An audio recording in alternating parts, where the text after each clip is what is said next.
Zat for his remarks. Put your hands together and welcome Mr. Zat.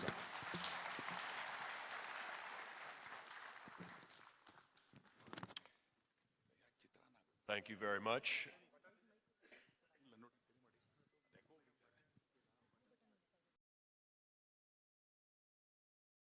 I'd like to thank the government of Karnataka for hosting this conference, the Ministry of Jal Shakti, and the government of India for their leadership, and the distinguished dignitaries and participants for convening this important forum on dam safety.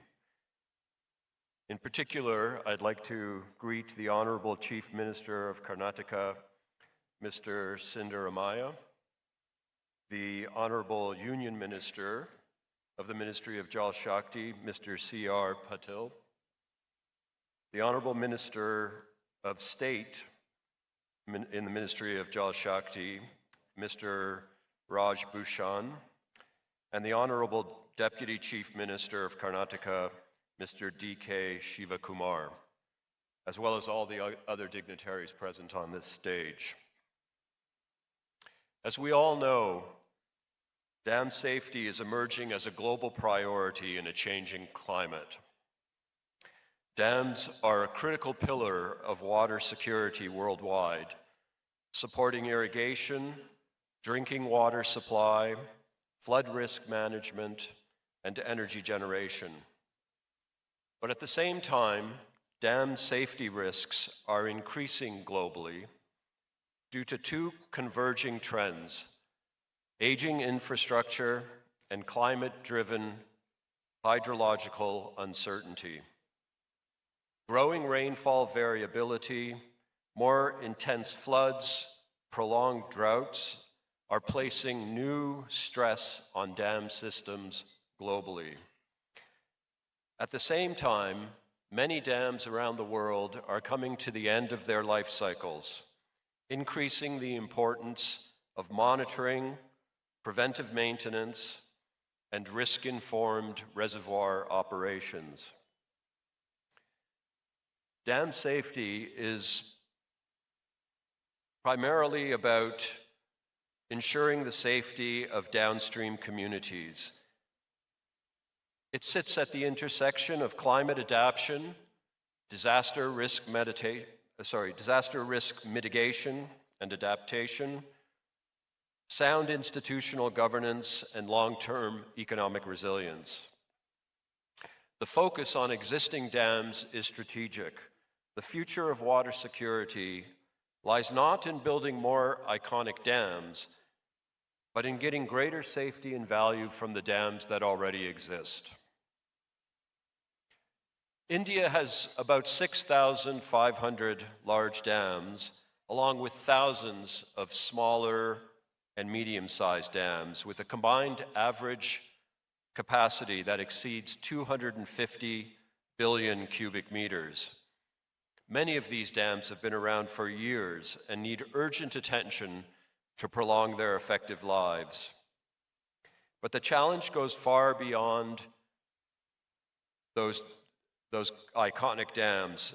In India, agriculture employs over 40% of the workforce, which is very dependent on irrigation, more dependent, in fact, than in most emerging economies. And we can see that right here in southern Karnataka. Dams in India also underpin food security and rural livelihoods. They support rural water supply, urban water supply for hundreds of cities, and they play a crucial role in flood mitigation. In addition, around a tenth of India's power generation is connected to hydroelectric power, which is made possible by dam infrastructure. The safety and performance of India's dams are integral to the vision of Viksit Bharat, India's vision of becoming a developed country by its 100-year anniversary in 2047. India has emerged as a global leader in advancing dam safety in a comprehensive and systematic manner. It has reformed through legal reforms, institutional restructure, and large-scale operational modernization. A key step was the Dam Safety Act of 2021, which represents a landmark reform, establishing a clear institutional framework, separating regulatory and operational functions, and mandating inspections, safety reviews, emergency action plans, as well as adequate operation and maintenance financing and protocols. The Act reflects global good practice and draws on lessons from long-term operational experience here in India and around the world. The World Bank, in partnership with the Government of India, has made a number of achievements in this area. I'd like to start by congratulating the Government of India on its important reforms. The World Bank is very proud to be a partner and very proud to be working right here in the state of Karnataka, which has established real leadership across India. Our partnership in India spans more than 30 years, starting with the world's first dedicated dam safety project in the early 1990s, and it has evolved over time into this transformative dam rehabilitation and improvement project, which is today the largest dam safety program globally. Under DRIP 1 and DRIP 2, the bank has supported a program that has rehabilitated or supported nearly 400 dams in India, while strengthening risk assessment, asset management, and digital systems for about 65,000 dams across the country. 6,500 dams across the country. DRIP Phase 1 has focused on building foundations, establishing dam safety institutions, modernizing instrumentation, and supporting data-driven decision-making across hundreds of dams. Capacity building remains a central aspect of the program, combining training with the development of national knowledge institutions, applied research programs, and established centers of excellence. India has become a lighthouse for global dam safety. Drawing on lessons from India's dam safety reforms and the DRIP program, the World Bank is helping to replicate and adapt these approaches in many other countries around the world, as diverse as Nigeria, Bhutan, Indonesia, and Cambodia. With the Dam Safety Act in place in India, the next phase focuses on effective and sustained implementation at scale. The World Bank will continue to support India in operationalizing the Dam Safety Act, including rolling out nationally a risk assessment and classification framework, developing and implementing long-term asset management plans, and establishing sustainable financing mechanisms for dam safety. The central challenge in India, as in many other developing countries, is institutional endurance. That is, sustaining reforms over decades through continued investment in people and management capacity.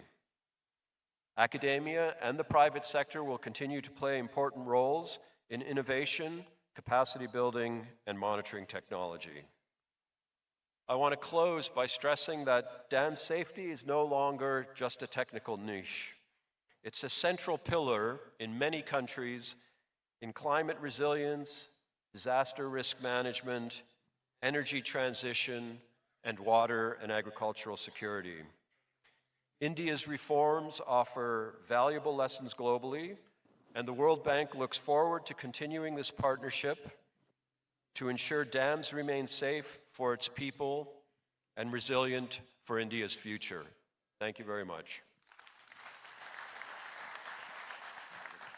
Thank you, sir, for your valuable insights and continued partnership. Well, ladies and gentlemen, dam safety in India has entered a new phase with the enactment of the Dam Safety Act 2021, but effective implementation of the Act depends on how easily stakeholders can access and interpret this information in real time. To address this critical need, the International Center of Excellence for Dams, ICED, IIT Roorkee, has developed Dam Chat, a dedicated AI-powered platform. It provides instant, reliable, and document-authenticated access in dam safety regulations and guidelines. May I request our Honorable Deputy Chief Minister, Shri D.K. Shivkumar, to kindly unveil and formally launch the chatbot. In the presence of the Honorable CM and the Honorable Union Minister of State, the Honorable DCM is launched the Dam Chat platform, and I can hear no clapping from your side.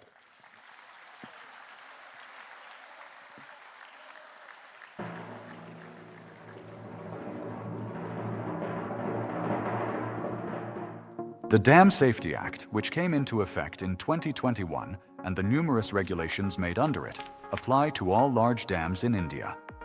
There are over 6,000 large dams in India, and tens of thousands of professionals are involved in implementing the Act on these dams. To facilitate these tasks, the Central Water Commission has issued several dam safety guidelines under the Dam Rehabilitation and Improvement Project. Today, much of the information needed is available in electronic form, but it is voluminous and scattered across multiple sources. The use of conventional internet or chatbot searches is helpful, but it sometimes yields unsubstantiated or unauthenticated information, which can undermine dam safety. Dam Chat, developed by the International Center of Excellence for Dams at IIT Roorkee,